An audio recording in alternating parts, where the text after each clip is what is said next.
नमस्कार दोस्तों, अमन study point पर आप लोगों का एक बार फिर से हार्दिक स्वागत है। आज हम लोग अपने इस वीडियो में, जैसा कि आप लोगों को स्क्रीन पर दिखाई पड़ रहा है, गैसीय ईंधन और इसके अलावा जो प्रमुख विस्फोटक हैं जो कि परीक्षा की दृष्टि से बहुत ही महत्वपूर्ण है। खासकर गैसीय ईंधन अक्सर आप लोग देखते होंगे परीक्षा में पूछा जाता है। प्राकृतिक गैस में सर्वाधिक मात्रा में क्या पाया जाता है, वाटर गैस में क्या पाया जाता है, प्रोड्यूसर गैस में क्या पाया जाता है, सीएनजी में सर्वाधिक मात्रा में उसके घटक कौन कौन से होते हैं। इस तरह के प्रश्न अक्सर परीक्षा में आते रहते हैं। और इसके अलावा प्रमुख विस्फोटकों के बारे में भी जानकारी हम लोग इस वीडियो में हासिल करेंगे, जैसे आरडीएक्स, टीएनटी, टीएनजी, इस तरह के जो विस्फोटक हैं जिनसे संबंधित कुछ महत्वपूर्ण तथ्य हम लोग इस वीडियो में देखने वाले हैं। तो हमेशा की तरह अगर आप लोगों को हमारा वीडियो अच्छा लगेगा या जो लोग हमारे इस वीडियो को पहली बार देख रहे हैं उनके लिए एक जानकारी है कि हमारे चैनल पर यूपी लोअर पीसीएस से संबंधित जो बैच है वो निःशुल्क आप लोगों को पिछले 27 फरवरी से लगातार चलाया जा रहा है और ये पूरा निःशुल्क है। इसकी पीडीएफ हमारे टेलीग्राम चैनल @अमन स्टडी पॉइंट पर उपलब्ध है। तो जिन लोगों को इसकी पीडीएफ चाहिए वो हमारे टेलीग्राम चैनल पर जाएं और टेलीग्राम चैनल पर अपने जाकर उस पर सर्च करें, लिखकर @अमन स्टडी पॉइंट, तो उससे आप लोगों को हमारे चैनल का लिंक मिल जाएगा। आप लोग उससे ज्वाइन कर लीजिएगा और वहाँ पर सारी पीडीएफ्स उपलब्ध हैं। ठीक है, तो शुरुआत करने से पहले एक बात और, अगर आप लोगों को वीडियो अच्छा लगता हो तो हमारे वीडियो को लाइक शेयर सब्सक्राइब करना ना भूलें। चलिए शुरुआत करते हैं गैसीय ईंधन के रूप में। पहला जो गैसीय ईंधन है वो होता है प्राकृतिक गैस, जिसको हम लोग कहते हैं नेचुरल गैस। इसके घटक कौन कौन से, देखिए परीक्षा की दृष्टि से घटक ही महत्वपूर्ण है और वही अक्सर परीक्षा में पूछा जाता है और हम लोग उसी को देखेंगे। तो प्राकृतिक गैस के जो घटक होते हैं वो प्रमुख घटक होता है उसका मेथेन। प्राकृतिक गैस में मेथेन 80% पाया जाता है। ओके, इसके अलावा ईथेन भी होता है, हाइड्रोजन और कार्बन डाइऑक्साइड, यानी जो प्राकृतिक गैस होता है ये किसका किसका मिश्रण होता है, मेथेन, एथेन, हाइड्रोजन और कार्बन डाइऑक्साइड का मिश्रण होता है। ठीक है, चलिए अब अगला जो है वो है एलपीजी, लिक्विफाइड पेट्रोलियम गैस, जिसको हम लोग रसोई गैस भी कहते हैं। एलपीजी का घटक क्या है, एलपीजी का प्रमुख घटक होता है ब्यूटेन। मोस्ट इंपॉर्टेंट है एलपीजी, जिसको हम लोग रसोई गैस भी कहते हैं। इसमें सर्वाधिक मात्रा में क्या पाया जाता है, सर्वाधिक मात्रा में पाया जाता है ब्यूटेन।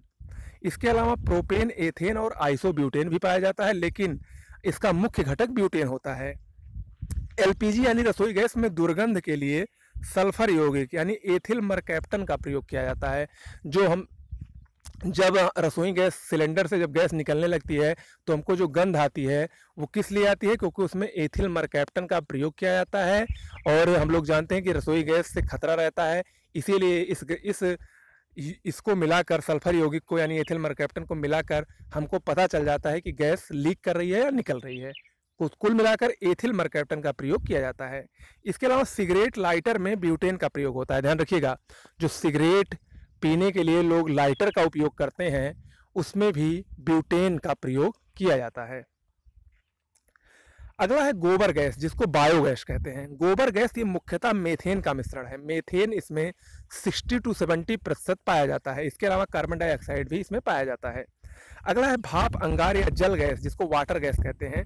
इसका प्रमुख घटक है हाइड्रोजन और कार्बन मोनोऑक्साइड। हाइड्रोजन 49% और कार्बन मोनोऑक्साइड 45% मात्रा में पाया जाता है, प्लस इसमें कार्बन डाइऑक्साइड 4% पाया जाता है।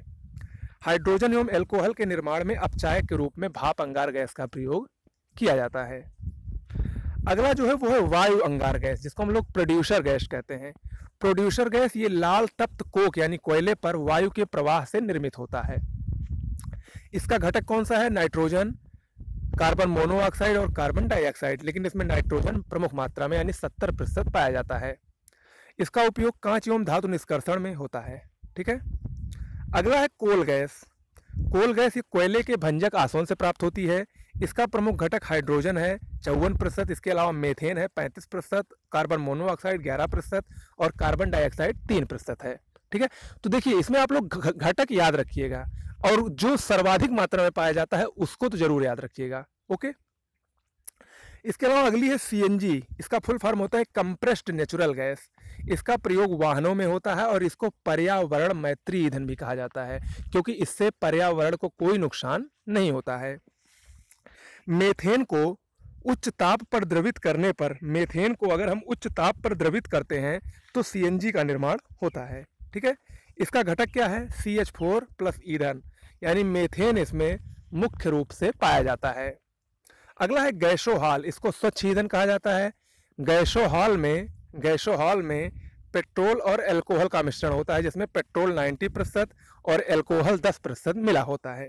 ओके, तो ये प्रमुख हमारी गैसें हो गई, गैसीय ईंधन हो गए। अब हम लोग विस्फोटकों को देखेंगे और उसके बारे में कुछ जानकारी हासिल करेंगे।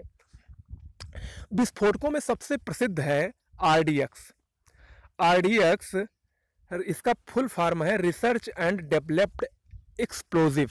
ठीक है, ये इसको प्लास्टिक विस्फोटक भी कहा जाता है। इसका रासायनिक नाम भी ध्यान रखिएगा, साइक्लोट्राइमिथाइलिन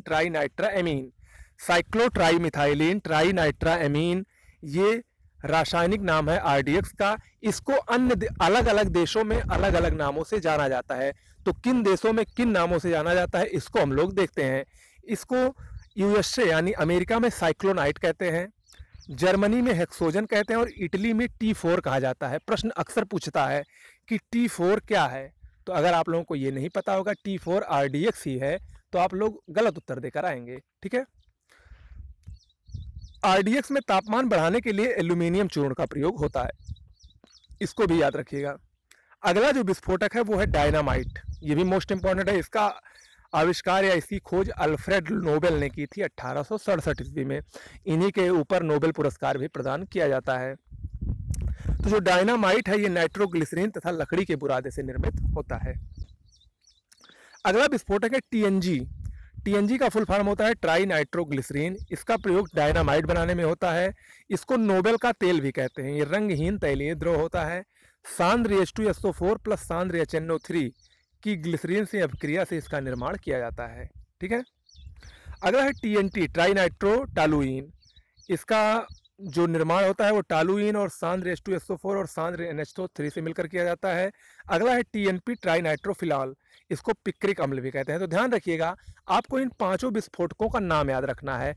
और इसमें अक्सर परीक्षा में एक प्रश्न और दे देता है कि ट्राइनाइट्रोग्लिसरॉल, आपको कह देगा कि इनमें से बताइए चारों में से कौन सा विस्फोटक नहीं है। ऑप्शन दे देगा TNT यानी ट्राइनाइट्रोग्लिसरीन, ट्राइनाइट्रोटालुइन, ट्राइनाइट्रोफिनॉल और ट्राइनाइट्रोग्लिसरॉल। तो ट्राइनाइट्रोग्लिसरॉल जो है ये विस्फोटक नहीं है। और सब लोग सोचते होंगे कि ट्राइनाइट्रो सब में लगा है तो सब विस्फोटक होगा। तो ध्यान रखिएगा, प्रश्न यही अक्सर पूछता है। अक्सर इसी तरह से प्रश्न पूछे जाते हैं।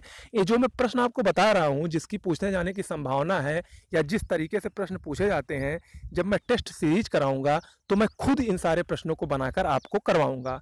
तो आप लोग बिल्कुल निश्चिंत रहिए। अगर आप लोग हमारे साथ जुड़े हैं तो उसका निश्चित रूप से लोअर PCS की ही बात नहीं है। इसके अलावा चकबंदी लेखपाल आने वाला है, उसका भी खैर मैं बैच अलग से चलाऊंगा। उसमें जो अलग सिलेबस है उसके अनुसार पढ़ाऊंगा। और ध्यान रखिएगा कि जो मैं लोअर PCS पढ़ा रहा हूँ, इसके लिए इसमें जो लोग इसकी तैयारी कर रहे हैं, जो लोग UP PCS की भी तैयारी 2019 प्री की कर रहे हैं, दोनों के लिए सेम है और दोनों के लिए मोस्ट इंपॉर्टेंट है। और ध्यान रखिएगा, मेरा एक हमेशा वो रहता है, एम रहता है कि मैं जब भी तैयारी करवाता हूं तो हाई लेवल की करवाता हूं, क्योंकि अगर आप लोग हाई लेवल की तैयारी करेंगे तो लो लेवल आराम से कवर कर पाएंगे। ठीक है, तो अच्छा लगा हो तो वीडियो को लाइक शेयर सब्सक्राइब करिएगा। धन्यवाद।